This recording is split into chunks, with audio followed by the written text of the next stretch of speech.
Okay, तो आज हम बात करने वाले हैं रूम हीटर्स के बारे में। अब जनरली जब सर्दियों का टाइम आता है तो बहुत सारे लोग कंफ्यूज रहते हैं कि हम किस टाइप का रूम हीटर लें जो उनके लिए सबसे बेस्ट रहेगा। कुछ लोग प्राइस को लेकर कंफ्यूज रहते हैं, कुछ लोग टाइप को लेकर कंफ्यूज रहते हैं कि किस टाइप का उनको हीटर लेना है। और इंडिया में मोस्टली जितना आप नॉर्थ की तरफ बढ़ते हैं तो आपके लिए ठंड बढ़ती जाती है।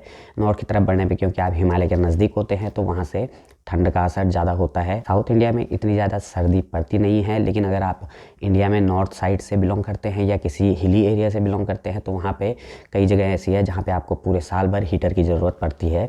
जैसे कि हमारे यहाँ पे उत्तराखंड में जो हिली एरियाज़ हैं हाई एल्टीट्यूड में, वहाँ पे साल भर हीटर की ज़रूरत पड़ती है। तो बेसिकली इस वीडियो में आपको हीटर्स के बारे में ही डिटेल से बताने वाला हूँ। तो इस वीडियो को देखने के बाद आपके माइंड से पूरा कन्फ्यूज़न दूर हो जाएगा कि आपको किस टाइप का हीटर खरीदना चाहिए। तो वीडियो में आगे बढ़ने से पहले अगर आपने अभी तक चैनल को सब्सक्राइब नहीं किया है तो चैनल को सब्सक्राइब कर दीजिए और साथ में बेल आइकन दबा दीजिए ताकि आने वाली वीडियो की नोटिफिकेशन आप लोगों को मिल सके। तो चलिए बात कर लेते हैं कि पहले हीटर कितने टाइप के होते हैं। वैसे आप मार्केट में जाएंगे तो आपको अलग अलग तरह के हीटर दिखेंगे, लेकिन कैटेगरी वाइज अगर आप देखेंगे आपको केवल 3 तरह के हीटर्स दिखते हैं। सबसे पहला होता है फ़ैन वाले हीटर, या उनको आप एयर ब्लोअर भी कहते हैं। दूसरे टाइप का हीटर होता है रेडिएंट हीटर, और तीसरे टाइप का जो हीटर होता है वो होता है ऑयल फिल्ड रेडिएटर। अब यहाँ पे तीनों के बारे में अलग अलग डिटेल से बात करेंगे। सबसे पहले बात कर लेते हैं फ़ैन हीटर्स के बारे में।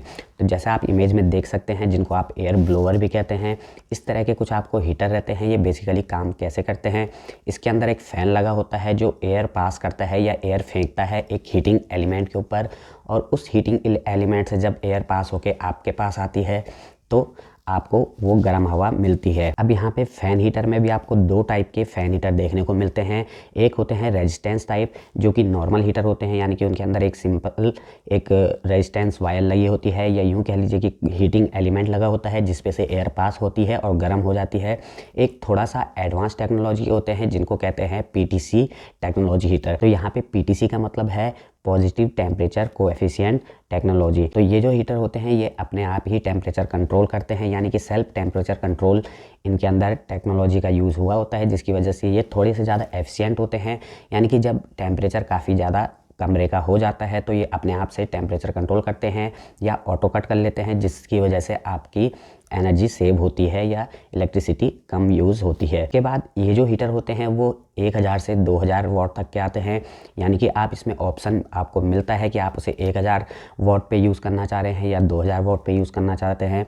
इसके अंदर बेसिकली 2 एलिमेंट लगे होते हैं। अगर आप 1000 वाट की सेटिंग पे इसे यूज़ करते हैं तो केवल एक एलिमेंट 1000 वाट का जलेगा, और अगर 2000 वाट की सेटिंग पे लगाते हैं तो दोनों एलिमेंट जलेंगे, जिसकी वजह से आपको ज़्यादा जल्दी कमरा गर्म हो जाएगा। अब इसके कुछ प्लस पॉइंट के बारे में बात करें तो सबसे पहली बात तो ये बहुत ही इफ़ेक्टिव होते हैं, यानी कि बहुत जल्दी कमरे को गर्म करने में सक्षम होते हैं। बहुत ही जल्द आपको गर्मी का एहसास कमरे में होने लग जाएगा अगर आप इसको यूज़ करते हैं तो। उसके अलावा इनकी जो मेंटेनेंस कॉस्ट होती है वो काफ़ी कम होती है। अगर आपने एक बार ख़रीद लिया तो 2-3 साल से पहले, 3-4 साल से पहले ये आपको कोई प्रॉब्लम नहीं देने वाले हैं।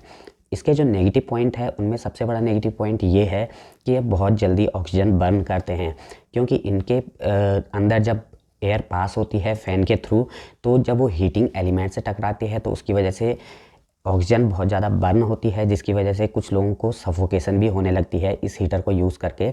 अगर आपके घर में छोटे बच्चे हैं या बुज़ुर्ग हैं तो ये हीटर फिर आपके पर्पज़ का नहीं है, यानी कि आप उसे यूज़ ना करें तो बेहतर है, क्योंकि उसकी वजह से आपके कमरे में ऑक्सीजन की कमी होने वाली है। उसके बाद दूसरे नंबर पे आते हैं रेडिएंट हीटर।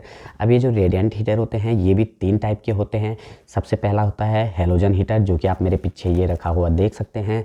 एक होता है क्वार्ट्ज हीटर, जो कि आपने कई जगह देखे होंगे। वो थोड़ा सा साइज़ में छोटे होते हैं, उनकी जो ट्यूब होती है वो थोड़ा सा अलग टाइप की होती है। और एक होते हैं कार्बन हीटर, जो कि सबसे ज़्यादा एनर्जी एफिशिएंट माने जाते हैं रेडिएंट हीटर की कैटेगरी में। अब यहाँ पे जो हैलोजन हीटर होते हैं उसमें थोड़ा सा फ़र्क ये होता है कि उसके अंदर जो ट्यूब होती है वो हैलोजन ट्यूब होती है, और उसकी जो लाइट होती है वो बाकी हीटर्स से थोड़ी सी ज़्यादा होती है। क्वार्ट्ज हीटर में हैलोजन हीटर से कम लाइट या रोशनी आपको देखने को मिलेगी, और कार्बन हीटर में सबसे कम देखने को मिलेगी रेडिएंट हीटर की कैटेगरी में। तो अब इनके कुछ पॉजिटिव पॉइंट की बात करें तो ये सबसे पहले तो काफ़ी ज़्यादा एफिशिएंट होते हैं। ऊपर से आपको इसमें हीटिंग लेवल सेट करने का ऑप्शन मिल जाता है। जैसे आप इसमें देख सकते हैं 2 या 3 रॉडें आपको मिलती है। जो छोटा वाला होता है उसमें 2 रॉडें मिलती है।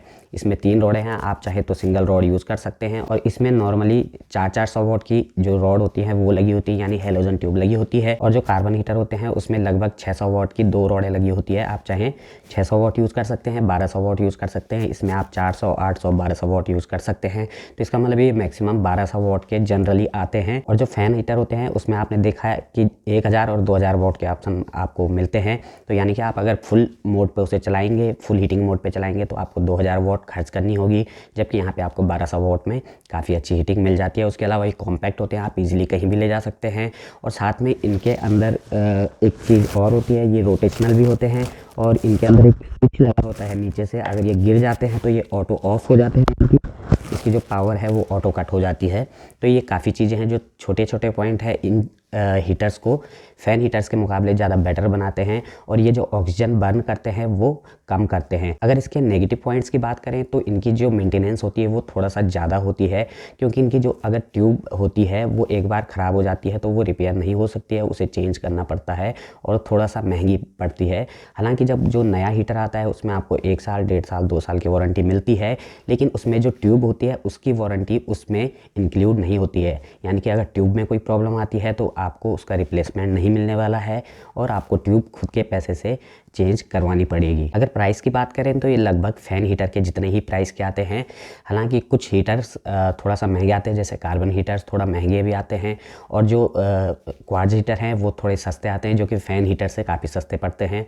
और ये जो हेलोजन हीटर है ये मिड रेंज के रेडिएंट हीटर इनको आप कह सकते हैं। तो प्राइस के हिसाब से ये जो हीटर हैं ये लगभग फ़ैन हीटर के प्राइस रेंज के लगभग ही पड़ते हैं। अब बात कर लेते हैं तीसरे टाइप के हीटर की, जो अभी तक फ़िलहाल के लिए इंडिया में सबसे अच्छी टेक्नोलॉजी मानी जाती है रूम हीटिंग के लिए, वो है ऑयल फिल्ड रेडिएटर्स। अब यहाँ पे रेडिएटर का मतलब आप में से बहुत सारे लोगों को पता होगा, आपने बहुत सारी चीज़ें जगह देखी होंगे रेडिएटर्स, जैसे गाड़ी के इंजन की कूलिंग में काम आते हैं, ट्रांसफार्मर में आपने देखे होंगे कूलिंग के लिए यूज़ होते हैं, और आपकी बाइक वगैरह में भी काफ़ी सारी ऑयल कूल्ड जो बाइक्स होती हैं उनमें भी यूज़ होता है ये रेडिएटर्स का।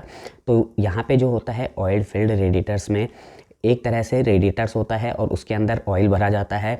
उसके सबसे नीचे आपको एक हीटिंग एलिमेंट दिखता है जो कि उस ऑयल को गर्म करता है, और जब गर्म होता है ऑयल तो वो सर्कुलेट करता है फिन्स के अंदर, और जब वो फिन्स गर्म होती है तो वो रूम को गर्म करने के काम आती है। वो जो गर्मी है उसके थ्रू जो हीट निकलती है।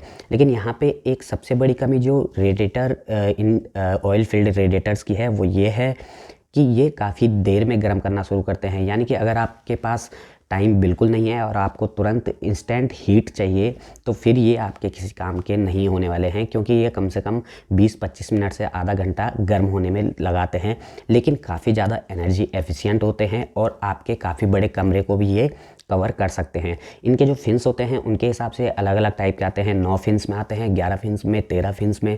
तो यहाँ पे फिन्स का मतलब उसके जो पार्टीशन होता है बीच में उसको फिन कहते हैं। जैसे आपने किसी ट्रांसफार्मर में देखा होगा जहाँ पे ऑयल कूलिंग के लिए फिन्स बने होते हैं, तो आप यहाँ पे इमेज में देख सकते हैं ये जो चीज़ हैं ये फिन्स कहलाती हैं। तो 9 फिन्स, 11 फिन्स, 13 फिन्स, इस तरह से आप जितना बड़ा हीटर लेना चाहेंगे या रेडिएटर लेना चाहेंगे तो आप अपने हिसाब से ले सकते हैं। जितना बड़ा आपका कमरा हो, हॉल हो, तो उसके साइज़ के हिसाब से आप इसका साइज़ चूज़ कर सकते हैं।